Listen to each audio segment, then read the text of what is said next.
right. Welcome to another Thursday evening edition of Grown Folks Business. Welcoming back Jay Dwayne. Lisa's the new constant presence. I'm so glad to have her womanly energy in this space on the norm. It's just I appreciate you being here. I appreciate you showing up. She said she couldn't wait to get here this evening, so I'm glad she's feeling it just like I am in terms of her presence being so valued here. Thanks for joining, Jay. As you always bring something meaningful to the space, and I know tonight you will not fail us with discussions about fake and authenticity.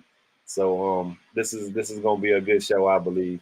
I had invited one of my old professors from UNCG, Mr. Fagola. He must have ran into some difficulties getting here, but good guy. We'll get him in space sooner or later. He'll bring something good to the conversation, I'm sure. So, with all of that being said and all the pleasantries being exchanged before we came on the air, good to see you guys. Glad you both could make it. I couldn't think of two better people to have this discussion with. So tonight's topic is real or fake. How important is authenticity to you? Jay, let me get you to police your mute button so we don't get that little echo I keep hearing. But so yeah, how important is authenticity? Now, of course, this is skewed more towards people and our interactions. I don't think anyone likes fake, but I think there are levels to the authenticity that we require in the relationships that we have, and even in the meet and greet type situations. I mean, I'm a person that believes I can pretty much figure somebody's angle out, especially if they're coming at me the wrong way. And I'm putting that under the umbrella of fakeness because I think we get so much further in our relationships, in our dealings, business transactions, what have you, if we're authentic during the process and not trying to get over and not trying to be some kind of snake in the grass, so to speak. So, real or fake, how important is authenticity to you? I will start with the lady, Lisa. How are you this evening, and how important is authenticity to you? As usual, I was excited because this topic, I've literally been talking about it all week, really, um, because it is important. But one thing that I know, Felton and Jay, I've noticed is that some people don't even recognize that they're being inauthentic because they are being seduced by what others or society or culture is saying is the appropriate thing to be focused on or doing. And we talk about this a lot on your show about culture's influence and celebrity influence and things like that. But until we pause and do that introspection that we talk about often, to get to know who we actually are and what moves us and how we can be authentic to ourselves. um and not to get too holy roller on you, or not or nothing, but last night on Bible study we were actually talking about spiritual gifts. And one aspect of that I recently recognized in myself, because one of the people was saying that they don't put a lot of as much stock in doing spiritual gifts tests, but I happened to notice that I had no idea what I was supposed to be doing until I took this spiritual gifts test and saw that, oh, I scored a perfect score like 4 years in a row in hospitality. But then I had to do some digging to see what is hospitality really. So that's why I can be more authentic to me, because I first got a glimpse into what I was built for, if that makes sense. But for many, many years, I was thinking I'm authentic doing a lot of other things, but I didn't know me. If you understand what I'm saying. So inside of that question, I meant to ask, and you kind of did it. So if you want to reiterate, feel free. If I can probably say that you already did it, but it's what is your definition of authenticity to go along with the first question? So I'll say it. You tell me if I'm right or wrong, or you can go further.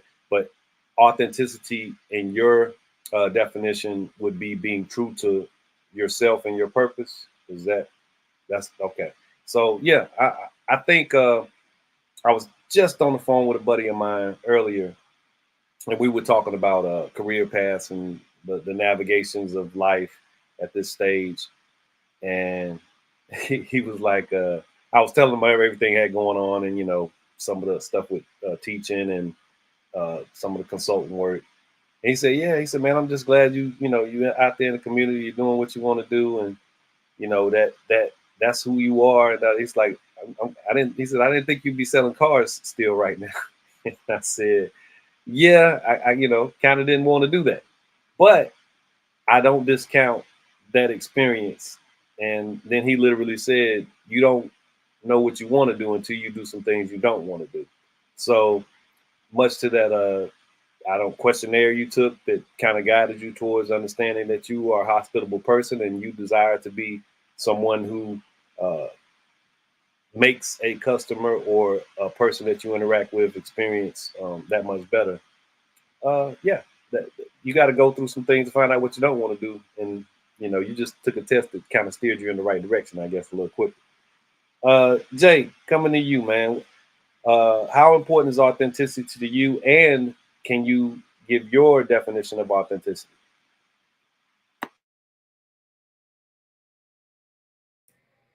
Yes, I can. Authenticity is like extremely important to me. Like, I will establish or break relationships based off one's ability to be authentic. Um, like that's kind of like one of my hard boundaries when it comes to that, because if you can't be genuinely you, which is my definition, meaning being genuinely you, if you can't do that with yourself, how can I then trust you with me or with anything that I have?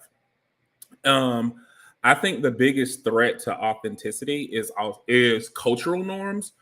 I know we try to say social media at first, but people who are close to us, whether in proximity or relationship, feel like they can shape what it means to be authentically ourselves. Like, I'm a big guy. I'm almost 6 feet tall. Boy, you play football, don't you? Nope, don't play it, don't like it. But I did run track. And so I'm never asked, did you do track and field? But society will tell you, well, you're big, so you must play football. They would never know I have a community theater background. That's like the last thing that they think about. And so I feel like a lot of times it's the people, they feel like if you're not their ideal of what they perceive to be, if you're not that ideal image of them, of what they want you to be, then you're less authentic. I think the other threat is people forget that authenticity is fluid. I may want crab legs today and I may want a pork chop tomorrow. That doesn't mean I don't like crab legs all of a sudden because I'm eating a pork chop today, even though I don't eat neither one of those things. I'm just saying, example. And I think that a lot of people, from a cultural standpoint, try to make you that thing. You're the big football player that's going to eat crab legs every day, and that doesn't go with the fluidity of humanity. And I think a person has a right to decide and choose their path as long as they're being sincere and genuine when they make those decisions. And that's what I honor the most. Now, I dig that. I even would go small step further in terms of the dynamic that exists in families that try when a family member tries to ascribe you with a personality trait that is clearly not to yourself yours, but they'll apply it as if that is you just doing this. That's some of the. It's like we've known each other, if not all our lives, most of our life. How do you find yourself thinking that I'm doing this thing that I feel I'm wholly incapable of, especially in consideration of you, someone that I love and cherish. So just I love the analogy of, I'm tall, I get the same thing, Jay. You play basketball, huh? Or whatever. Who'd you play for? But the more grating one for me is when that family member just makes that assumption about your character or your person. And sometimes you don't know what it's based on. Sometimes it might be because they saw you do something when you was 5 years old, and they just have assigned you with that. I remember you took that candy out of my purse. I was 5. I saw some candy. I thought I could have it. Like, I'm not that person. And I don't even know if that was a person. That was a child. So, yeah, man, when you have an understanding of yourself, and if you adhere to an identity that is respectful of authenticity, it becomes a requirement for prolonged interactions. You know, when you're dealing with somebody that you're not going to be dealing with for substantially longer if they're not able to be true to themselves. That's a reality. I may come back to that question because you know how we do here. You know, we'll get to talking and we'll step forward and crush one of the questions I have coming up. So we may have to unpack that a little bit further. But I'll start with you on this one, Jay, because you already alluded to how you have a low tolerance when it comes to people who are not authentic. So how do you move once someone has exposed themselves as a fraud? That's not just to be a dismissive and I can't mess with them, but how do you move? Because I think there's more to that movement that takes place than just a dismissiveness. But I want to honor your answer. So what do you have for that? Yeah, it definitely is a value system. It's gonna sound mean, but that's not the intent. But based on the person's value, like how well I value the person. If you're just a random person that I don't have a relationship with, the way that you move is not a factor. But if we're in the process of establishing a relationship, or it's a person that I have some type of foundational relationship with, I usually call out inconsistencies, and not in a rude way. I will usually say something to the effect of like, Lisa, I noticed that you tend to kind of change depending on who the crowd is. Like, which one is really you? And it's not that, and I understand, like, and I will say, like, I understand if you feel like, especially our generation, the three primary generations right now were conditioned to switch a lot, which they're calling now cultural meshing. And so a lot of times that influences decisions like, oh, I'm going into this atmosphere, so let me switch. Or I'm going around this crowd, so let me switch. Let me change the way I talk. Let me change this. So some of it is from a cultural construct standpoint. And so I try to figure out what the premise is for those switches. But if you are just inconsistent and really not committed to being you, then it is no need to entertain those conversations. And I kind of make the decision in those moments of if we could have a relationship. And depending on where I value at determines if I would even let you know, like, yo, we're not really rocking like that. So it depends. Yeah, definitely. That's the best answer I could expect because it is not a cut and dry type situation. Amount of time vested, how important this person is to you, because we make exceptions. We just do. We make exceptions for who we show that grace and tolerance to. And, you know, as my grandmother used to say, you can't help who you love. You can't help who you like. You can't help that you want this person around you, even flaws and all. And the next person's fused for you just blowing up on them can be that short. And they might be a better person. It's just something about this existence of ours. We just have connections with people we don't want to give up on. And that's the thing. Go ahead, Jay. I'll give you a good example. We have a mutual friend within my network that this person is a lie box. This person just lie for no reason, like come up with great, lies. But the person genuinely, so we know that this person is consistently going to lie, but they are a good person. Like they just come up with these great stories and we're like, you lying, yo. And so that is a prime example. It's a negative behavior, but that's who they are. They just embellish anything. It's one of them people that if they choke, I almost died. If I stumble, I almost broke my neck. It's like if a person wink at them, ooh, we had a whole relationship. So it's like they're just a little lie box. And so we know that that's a little lie box. And we all just look at little lie box and but we like a little lie box because lie box is a good person though. But lie box will lie on you. You know not to believe nothing come out their mouth. That's prime example. Yeah. Yeah, that's a good example. Personality traits that we accept, and most people outside of that space and circle probably wouldn't. Um, and that's the way this thing goes. Like I say, yeah, I got friends that do some rotten stuff, man, and you just like steal my people. And it's unfortunate that somebody else is going to experience it and deal with it, and it's coming for them, and you just sit back and like, yeah, that's just what he do. That's just how he moves, and it's not okay, but it's you accept that person, and for the most part, they may not, you know, pull their shenanigans on you, but you witness the path that they lay for others. Um, you mentioned something, and the other term that I think it is code switching, which jumps us to another question. I'll keep it in order, but we'll talk about that too. That idea of feeling like you have to be inauthentic in certain spaces because it may cost you something being yourself. It's a pretty fascinating thing, and that also plays a role in that conversation we have sometimes around imposter syndrome um, that takes place in any space, but we talk about it on college campuses when freshmen that are from different communities, minority communities, come into these spaces. There's that sense of just immense. I don't fit here, and some people turn that switch on of inauthenticity, and they find their fit, even if it's not really them. All right, Lisa, what are your thoughts on this question? How do you move once someone has exposed themselves as a fraud? I am not all the way delivered.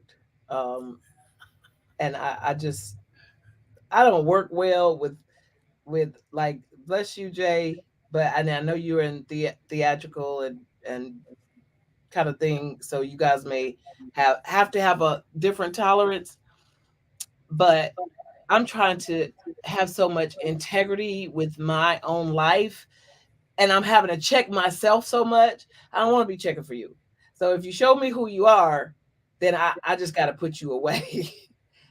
Because of the energy, and because I also have to be conscious that I'm trying to have pure motives. And then sometimes in some of the places and spaces that I am in, other people may try to hitch their wagons to where they think they can go. So I there's a level of protectiveness for myself and for others that I may be engaging that I'm trying not to have to think about. But you both said so much stuff that I'm sitting up here going, "Ooh, that was me. Ooh, that was me." Because y'all know I talk about these children of mine all the time. My last child, she was watching Dreamgirls when it first came out, and I think she was about 2 or 3. And boy, she just fell in love with it. And I went and bought the DVD, and I was like, my daughter's gonna be a singer, right? She gonna be a singer. I love to sing. She's got 2 grandfathers with natural singing abilities, and I swore up and down that that's why she loved that movie, and that she was gonna be a singer. But thankfully, I didn't push her into singing, right? And I did buy a computer, and she taught herself how to do all that YouTube stuff and the theater and the drama. And I just let her have that. And half of it's because I was tired. She's the 5th kid, and you know, I ain't gonna drag you nowhere you don't want to go. But I can see how easily it can be for familiar relationships to want to put you in certain boxes because of their own ideas about who they think you should be or could be. And then we so often live vicariously through other people, especially our children and siblings and things like that. The other piece that you were talking about, and I know it is code switching also. And I think I'm a little bit older than you, Jay Dwayne, so that may be why people keep changing up words and terms and messing me up. But I thought about an experience I had yesterday at the depot. No, this morning. I'm tired. This morning at the depot, when a couple of bus operators was like, "What exactly do you do up here? What are you doing up here?" And in this space, just like I did now, and what I did then is I try to live a spiritually healthy life, but I don't try to be this Bible beat you over the head kind of person in the world. So I'll try to have this little disclaimer that says, look, I ain't trying to be no super holy roller and take your show, Felton, to a Sunday school lesson. And then that's what I did earlier today. I said, well, this is not, I'm not going to get into a biblical lesson, but I realized that my spiritual gift is hospitality, my main one. So what I do is when I'm watching what's happening in the public transit, I'm looking at it from a welcoming type of lens. And I'm trying to see what would make somebody want to ride, what would make somebody want to work here. And so I will use terms at times that may have spiritual or religious connotations, but I'll try to drop the disclaimer so that it doesn't go somewhere that it's not the right time, place, or space for. But I'm also being authentic to me that this is how I'm moving. I'm moving based on that perspective, and it's a spiritual perspective for me, but I ain't trying to put that off on you. I'm just trying to let you know that's what it is, if that makes sense. Makes total sense. I love that you you have a complete and total understanding of how that can go left almost immediately if you share too much about that dynamic. Then people want to challenge that as opposed to understanding what you're pronouncing to them. I have similar situations, and they can be based on a philosophical leaning, or when I make sure it's understood that I'm specifically talking about something concerning Black Americans, I have to make sure that that's stated clearly up front and center, because otherwise we get to painting with these broad brushes and we don't stay on topic and task in terms of the conversation. So there's nothing wrong with prefacing things so that your authenticity is better understood at the onset of the interaction. So they're not trying to do what Jay was talking about earlier, assign you all this stuff that they just thought from a glance, a fleeting moment. Who does she think she is? No, we can get to a better level of understanding immediately if you allow for it. But yeah, definitely with you guys on that. Now, because Jay keeps stepping on my questions, here's the one that goes into the realm of code switching and what have you. Have you ever felt compelled to intentionally misrepresent who you are? Have you ever felt compelled to intentionally misrepresent who you are? Lisa, you go take this one first. I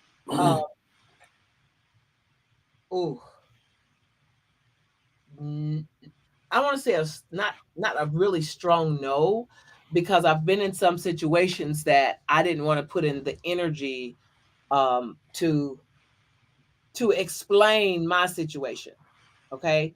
But I have not been deceptive about who I am. One experience is maybe 25 years or so ago, when I was new into the daycare business, and I was interviewing attorneys to get some things done.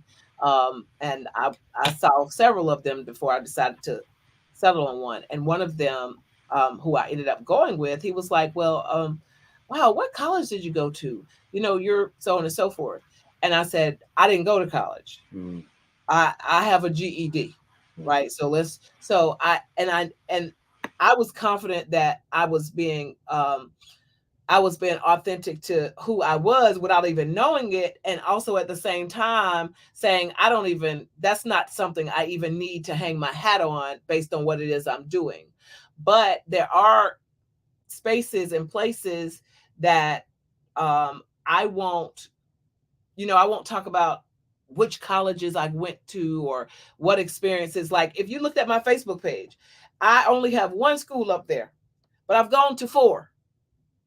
I've got one school up there. Who know what that is? Right? Everybody know what that is. Central. Okay, I'm leaving the show right now. So it's like, that's a piece that I don't even want to, that the most impact I got was that North Carolina Agricultural and Technical State University education, the illustrious North Carolina Agricultural and Technical State University.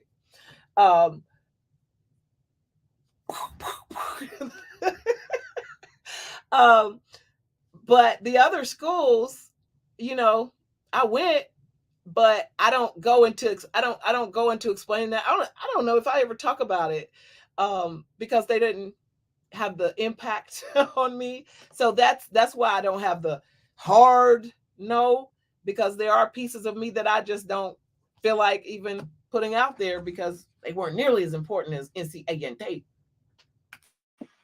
I can dig it. You kind of remind me of when the NFL is right around the corner. New football season is about to crank up, but you remind me of when the football players on Sunday night football and Monday night football have the opportunity to introduce themselves as the game is going on, and sometimes they'll say their high school as opposed to the college they went to, and sometimes there's reasoning behind that. They feel some type of way about the college they attended, and sometimes I think they just want to highlight their high school also.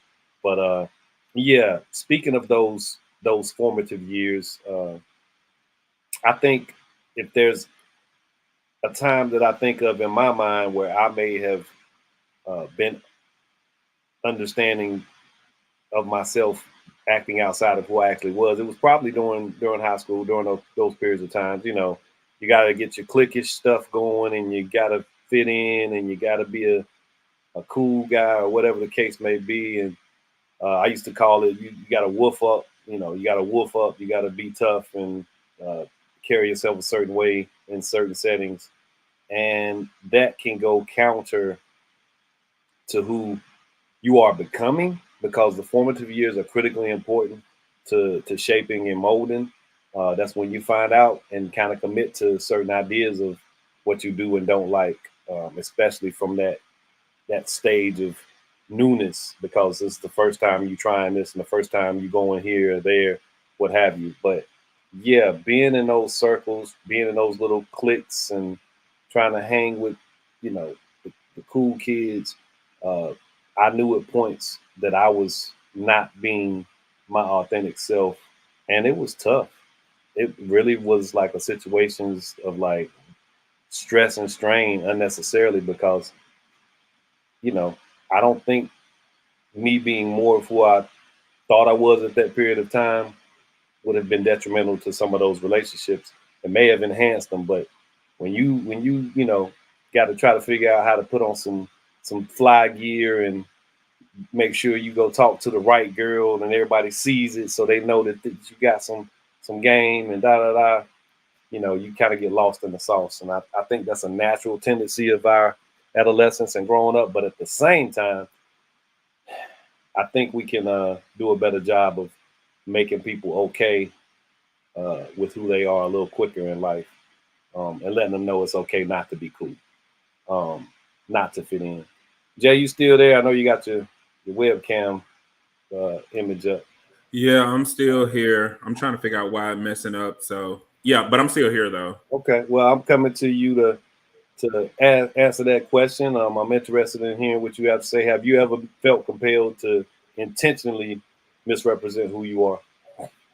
Yeah, you and I must be on the same wavelength tonight, because I feel like we're forced to do that. Well, for me, it was really more in my 20s, even, and I would even dare to say in my 30s, like part of your 30s, because depending on how old you are and what happened, I remember in school they used to tell you what the professional you is and how you should conduct yourself. So when you have interviews, I remember having those moral conflicts of, do I answer this authentically, or do I answer it the way I believe or what I was conditioned to believe they want to hear. And I remember getting some jobs that I didn't like or I didn't really care for as much, because I felt like it was forced. I remember being an exec and everybody was telling me how proud they were of me, but I was feeling unfulfilled. So I think it's a lot of different moving parts, and I think a lot until you get to a place where you can tell other people no. Hold on one second.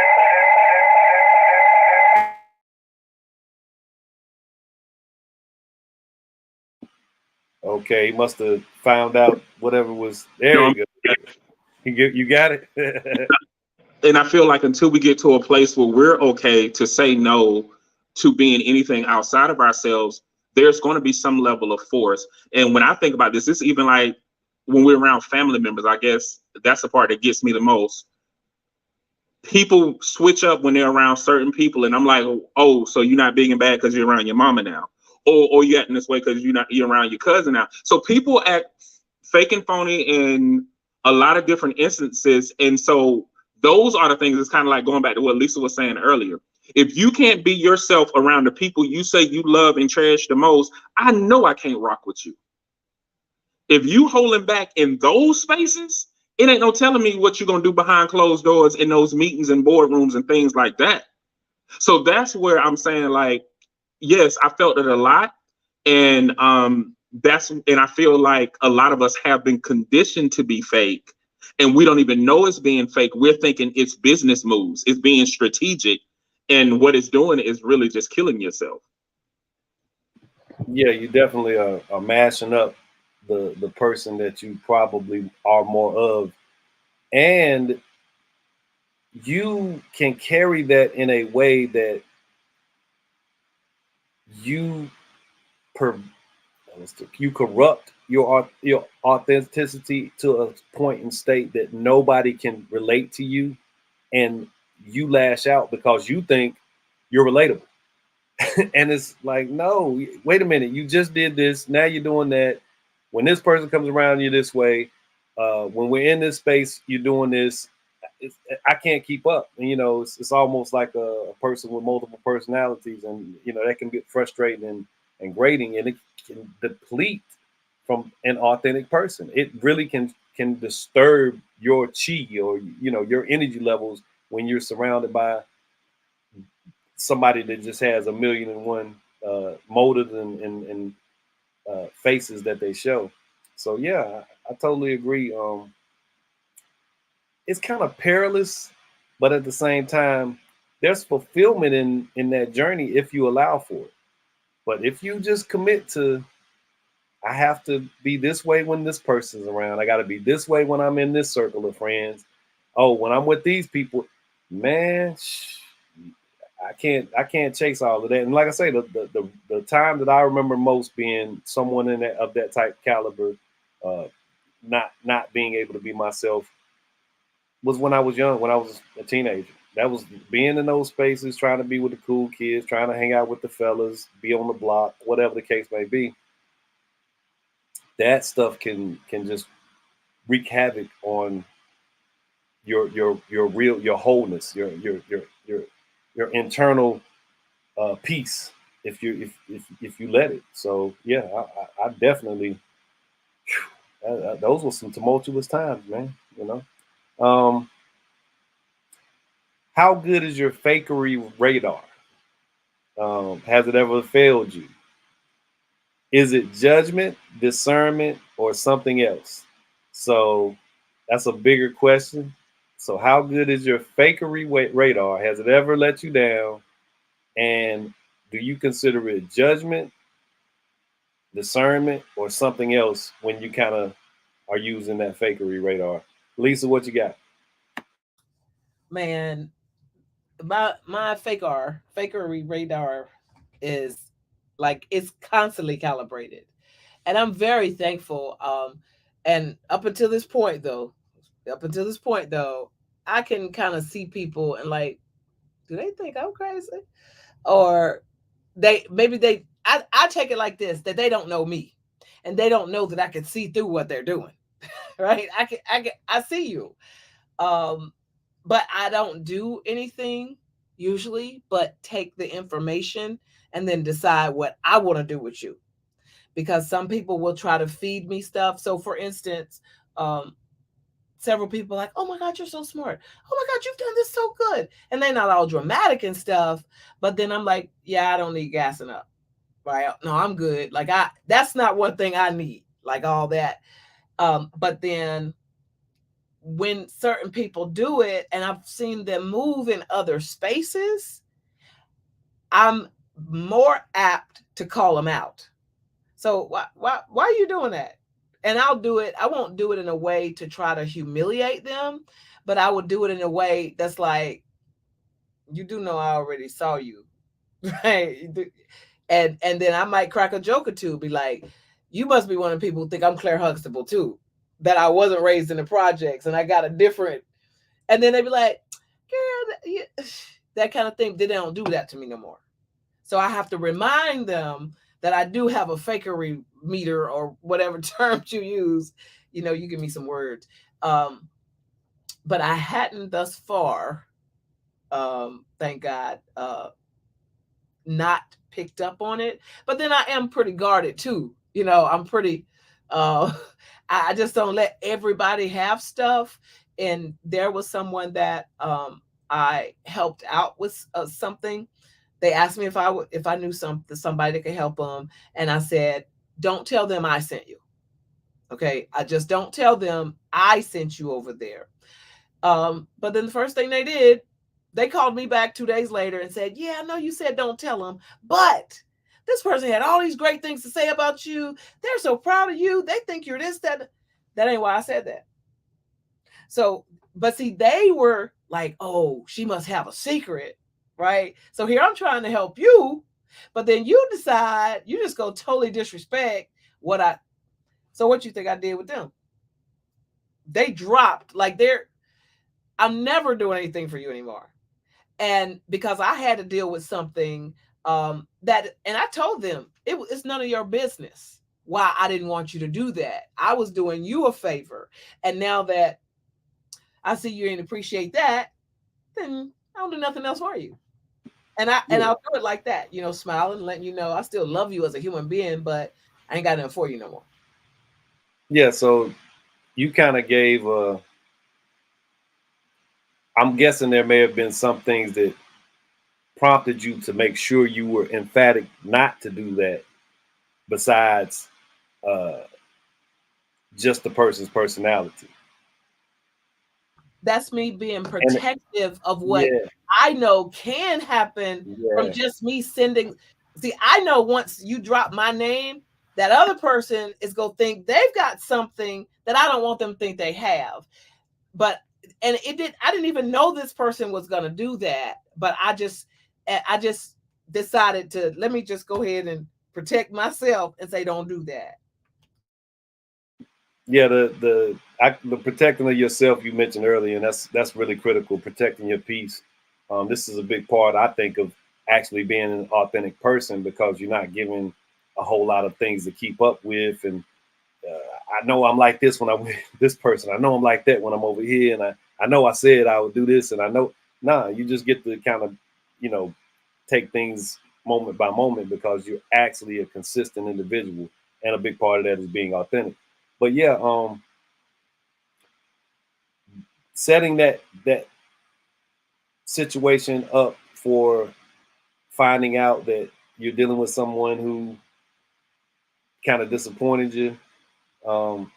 Yeah, I'm a person that kind of guards that. I don't even know how to describe it. That dynamic of myself, much like yourself, because when I'm having a conversation with someone and I know I want it to stay there, I'll say, regardless of how much I appreciate or trust them, it's between us. And a big part of me also being an authentic person is that I will say whatever I'm saying if it's about someone to them. But if I'm sharing something with you in confidence, then that's where our relationship either becomes one of that is strengthened and we carry forth, or as you stated, you're like, yeah, you know, I know better. Was it fool me once, shame on me, fool me twice, you know, whatever it is. Fool me once, shame on you. Fool me twice, shame on me. So yeah, you gotta kind of understand the person you're dealing with. So that dynamic of discernment or judgment, I would think that falls more under the umbrella of discernment, or even something else. I like to think that my fakery radar is pretty good, but I also don't have to lean on it so much because of how I move as a person. Generally, if you're around me for a period of time, and this is not a hierarchical statement or something grandiose, but it's just a requirement that I have the way that I function in life and in this thing uh, that we all participate in if we're breathing air. I actually require, without it being a stringent requirement, but I require based on how I move for you to be somewhat authentic. I just do. It's something that I do. The way I function literally lessens my encounters with inauthentic fake people. So my fakery radar, I think, is pretty good, but I don't generally have those prolonged interactions anyway because I don't move in a way that allows for someone that is not themselves to function very well in my space. I don't think they feel good in my space if they try to adhere and resign themselves to that fakery. I think they just, I can't. What? I just don't. I make them malfunction. I make them. I make them short circuit. What about you, Jay? I'll read the whole question, but go with it where you want. How good is your fakery radar? Has it ever failed you? Is it judgment, discernment, or something else? Now I'm gonna sound like my sister Lisa. I'm definitely spiritual when it comes to discernment, and I hold I hold it very dear to me. And I do believe that it is discernment, and I believe that it is something higher and external, internal and external, that helps guide us to see those that are not truly who they are. And I guess I share the same sentiment as you too, Felton. I believe that my light will interrupt darkness, and light and darkness can't coexist. So somebody's gonna leave, and it usually it's not me. Um, Unfortunately, it's rare that I'm wrong. There have been times that there have been times I wanted to be wrong, because mine usually come in the form of people who have intimate relationships with other people. So like me and Felton can be cool, and then you got a person that you've trusted for 30 years and they show me something. I'm like, yeah, nah, yeah. And so I tell you, and you'll be like, yo, this has been my person for 30 years. And I'd be like, I don't care how long they've been your person. I'm trying to tell you something. And usually it comes out. And it's always usually it causes a strain in the relationship at first because people think, oh, you just being overprotective or you just being this. No, I'm gonna call a spade a spade. But I'm telling you, so you, as you rock with them, you got to be careful. And lo and behold, it happens a lot. And I think the other part is I have OCD, and my OCD is around patterns, and human patterns is something that I just study by default. And so that kind of helps. I'm like, oh, okay, it's on both sides of the spectrum there. And I don't have a problem calling it out. And once I'm done, now I'm a little old school. Once I tell you about it, I'm through with it. Now, what you do with that information, that's on you. But I'm definitely gonna tell you, and I will do that who all over there if I need to come in your space, because if certain people are there, I'm not aiding and abetting to a crime. Wait a minute. Now, I don't feel I'm taking a lot of y'all little I don't know, what do y'all call them? They've euphorism, platitudes, whichever one they are. But I'm feeling all weird because what I do in the community, I encounter so much fakerism because I'm engaging certain populations at times who feel like that's what they have to do. Okay, so I think of something that happened yesterday at the depot. And yes, I spent the whole week at the depot, so you're hearing a lot of depot stories. Two people who were pretty nice. I met them this week early, like Monday, and then I dapped them up on Tuesday, and we was all friendly and stuff. And then yesterday, one of them was like, oh, I think we lost our transfers, right? Can you help us out? Yeah, no, I'm sorry, you just missed out. But I'll find a way to do it when I'm like, I clearly see you sitting over there for the last hour. But so when what I'm doing is putting me in these places and spaces where I know certain game is run by certain people in order for their survival. So I'm not wanting to pass judgment on them, but I'm feeling all bad because, well, not bad, but I'm feeling all out here on left because y'all you get, especially you, Felton, you get to be with all of you woke people. And But I'm you with all gotta, these stupid people now. I mean, you create that dynamic and you walk in it. You know that. And I mean, even if you're in that service world or in that business of where you know you're gonna run into somebody trying to get over, they they'll appreciate you for who you are more so if you just stand on the understanding. Like, again, require them to be authentic. Like, hey man, I know you didn't just lose your passes. Do you need assistance? Can I help you get you another pass or whatever the case may be? It's no, sometimes there's no need to run game. Sometimes you just need to ask. um, One core word to everything we just discussed in terms of that question is observation. That is where I find I land. Not so much just discernment, not so much being judgy or whatever else. It's just observing. If you pay attention, the most inauthentic person will show who they are. Now, the last question I have before we get out of here for the evening: do you try to help or do you run? Now, we've already discussed some of the ways that we move and interact in those spaces, but I'll set this question up with: this is someone you actually care for, not the person you already mentioned, Jay. Not what you call them, liar, whatever you call The lie what box. lie box. They're not the lie box. So we have to create another person besides the lie, because you didn't let the lie box live. They just in there. They just in there lying it up.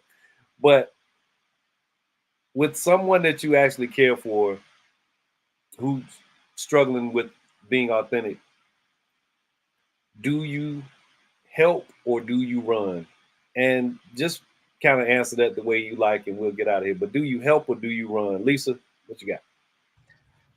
I would say usually I have made a habit of running, even though it may be a close relationship or whatever. But there's um, someone I look up to highly that is helping or encourage me to be the light in dark places, and that I could actually be a help without coming out and stuff. So what I used to do is like, why are you lying? Why are you trying to be all fake? Why you that hasn't helped in 30 years. So then the person's like, well, maybe you ought to try a different way because this is a person I cannot get rid of. And but I've tried to get rid of. So I might just not engage them, never like try not to talk to them, whatever. But obviously I cannot get rid of them. So I'm trying to create a safe space for them to learn to be them. Learn that it's I'm trying to let them be okay with being them with me, and then maybe that will encourage them more and more and more without me having to say things. So I don't and so I actually heard some stories from them today as they were painting this narrative, and I knew they were lying. I knew they were lying, but I'm going to use Jay's term. They like to embellish everything. But I know they have a self esteem problem. I know they have a self worth problem. And then I also know they want me personally to see them in this great light. Not for any particular gain, but they want my respect. And so I've never really given them I've never given them that grace to understand that they're needing a safe space to be themselves because they hadn't had it before. So I haven't been that person. If you fake with me, I'm cutting you off, or I'll keep trying to cut you off, or I'll shut you down or something, because I'm trying to learn to protect myself. And then, but I'm also, we have to learn how to be better humans for other humans. So to your point, Jay, the light is going to drown out dark, but the dark needs some light, or else the dark could just be cool being dark. Yeah, I'm definitely I fall into the help category for the most part. Now I'm a realist. I have my limitations. You guys know how I feel about knowing one's limitations.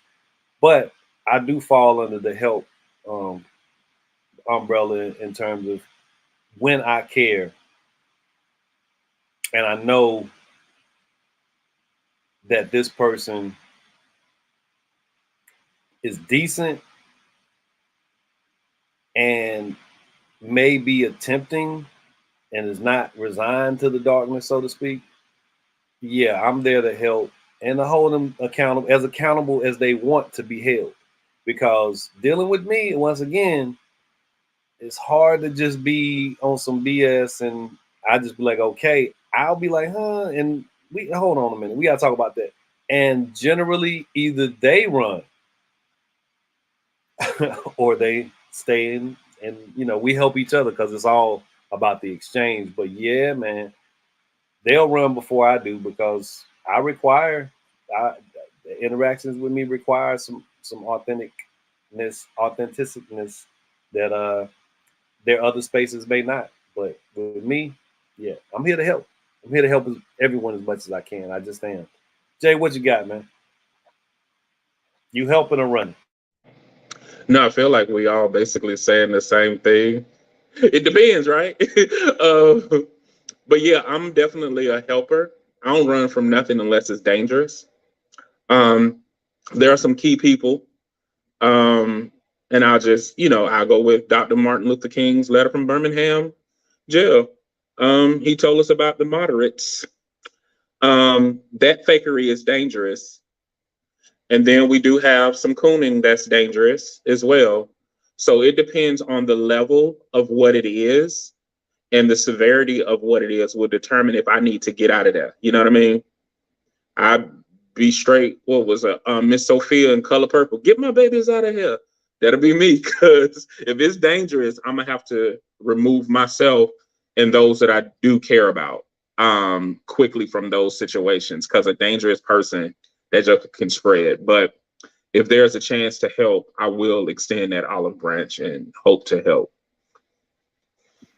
Well said, man. I think what's at stake is what I get from that, and that's a good final word to end on. So we all have uh, our limitations, but in dealings with inauthentic people, even if you care, what is at stake is what can determine how much longer you hang around or if you run.